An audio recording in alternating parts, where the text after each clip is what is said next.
వచ్చని తెలిపారు. రాష్ట్రంలో 4 నుంచి 5 లక్షల మంది బాలికలు ఉన్నారంటూ వారందరికీ కూడా వ్యాక్సిన్స్ ఇవ్వటమే లక్ష్యంగా పెట్టుకున్నామని అన్నారు. 100 రోజుల పాటు ఈ డ్రైవ్ కొనసాగుతుందని అన్నారు. మోర్ డీటెయిల్స్ మా ప్రతినిధి అంజుమా అందిస్తారు. రాష్ట్ర వ్యాప్తంగా సర్వైకల్ క్యాన్సర్ కి సంబంధించినటువంటి వ్యాక్సినేషన్ కార్యక్రమం ప్రారంభమైంది. కింగ్కోటి హాస్పిటల్లో ఈ రోజు మంత్రి దామోదర రాజనరసింహ గారు ప్రారంభించారు. సార్, రాష్ట్ర వ్యాప్తంగా ఈ కార్యక్రమం ఏ విధంగా జరగబోతోంది? వైద్య ఆరోగ్య శాఖలో ఇప్పటికే అనేక రకాల వినూత్న కార్యక్రమాలు నిర్వహిస్తున్నారు. ఈ సర్వైకల్ క్యాన్సర్ కి సంబంధించినటువంటి వ్యాక్సినేషన్ గురించి. సర్వైకల్ క్యాన్సర్ అమ్మాయిలకు సంబంధించింది. ఏజ్ 14-15 సంవత్సరాల మధ్యలో ఉన్న అమ్మాయిలకు ఖచ్చితంగా దేశంలో రాష్ట్రంలో వీళ్ళకి వ్యాక్సిన్ హెచ్పివి వ్యాక్సిన్ అనేది అందియాలి. 4 క్యాన్సర్లలో బ్రెస్ట్ క్యాన్సరే కానీ ఇందులో ముఖ్యంగా సర్వికల్ క్యాన్సర్, బ్రెస్ట్ క్యాన్సర్ మహిళలకు సంబంధించింది. సర్వికల్ క్యాన్సర్ అనేది వ్యాక్సిన్ ద్వారా ప్రివెంటివ్ మెజర్స్ అన్నమాట ఇవన్నీ కూడా. మన రాష్ట్రంలో సుమారు 4 లక్షల నుంచి 5 లక్షల మంది అమ్మాయిలు 14 to 15 ఇయర్స్ ఏజ్లో ఉన్న అమ్మాయిలకు ఈ సర్వికల్ వ్యాక్సినేషన్ అందియాలి. అది ప్రోటోకాల్ పాటించాలి. పేరెంట్స్ కన్సర్న్ తీసుకోవాలి.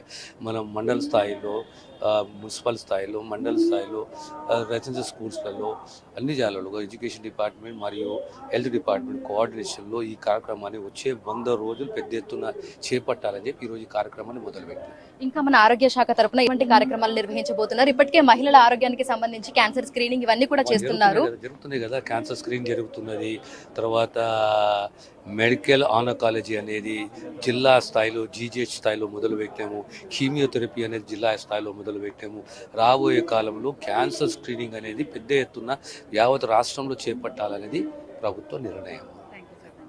సో తెలంగాణ రాష్ట్ర వ్యాప్తంగా ఈ రోజు హెచ్పివి వ్యాక్సిన్ కి సంబంధించినటువంటి కార్యక్రమం ప్రారంభమైపోయింది. తెలంగాణ రాష్ట్ర వ్యాప్తంగా ఉన్నటువంటి అన్ని జనరల్ హాస్పిటల్స్ లో, అదేవిధంగా ఏరియా హాస్పిటల్స్ లో, కమ్యూనిటీ హెల్త్ సెంటర్లలో, ప్రాథమిక ఆరోగ్య కేంద్రాలలో ఈ వ్యాక్సిన్ అనేది అందుబాటులో ఉండబోతుంది. 14 నుంచి 15 సంవత్సరాల వయసు మధ్యలో ఉన్నటువంటి అమ్మాయిలు ఈ వ్యాక్సినేషన్ తీసుకోవాల్సిందిగా కూడా వైద్య ఆరోగ్య శాఖ అయితే సూచిస్తుంది.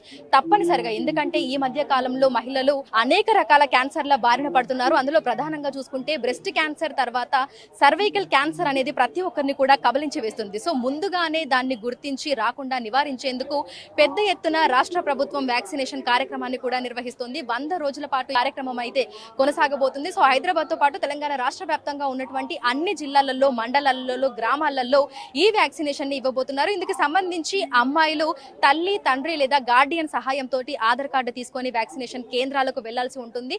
ముందస్తుగా కూడా యూవిన్ పోర్టల్లో రిజిస్ట్రేషన్ చేసుకునేటువంటి సౌకర్యాన్ని కూడా కల్పిస్తున్నారు. ఆ పోర్టల్లో ఒక్కసారి కనుక మనం వెళ్తే మన నియర్ బై కేంద్రాలలో ఎక్కడ వ్యాక్సిన్ ఇస్తున్నారు ఏంటి అనేది ప్రాపర్ డీటెయిల్స్ అన్ని కూడా ఉంటాయి. సో అక్కడికి వెళ్ళి ఆ వ్యాక్సినేషన్ తీసుకోవాలని కూడా ప్రతి ఒక్క అమ్మాయి కూడా తీసుకోవాలని, 14 నుంచి 15 సంవత్సరాల మధ్యలో, 13 సంవత్సరాలు ఉన్న వాళ్ళు తీసుకోకూడదు. అదేవిధంగా 15వ సంవత్సరంలోకి ఎంటర్ అయినటువంటి అమ్మాయిలు కూడా తీసుకోకూడదు. కేవలం 14 సంవత్సరాల వయసు మధ్యలో ఉన్నటువంటి అమ్మాయిలు మాత్రమే తీసుకోవాలని వైద్య ఆరోగ్య శాఖ అయితే సూచిస్తోంది. ఈ అవకాశాన్ని ప్రతి ఒక్కరు కూడా సద్వినియోగం చేసుకోవాలని చెప్తుంది. ఇందుకు సంబంధించి స్కూళ్లలో కూడా అవగాహన కార్యక్రమాలు నిర్వహించడం జరిగింది.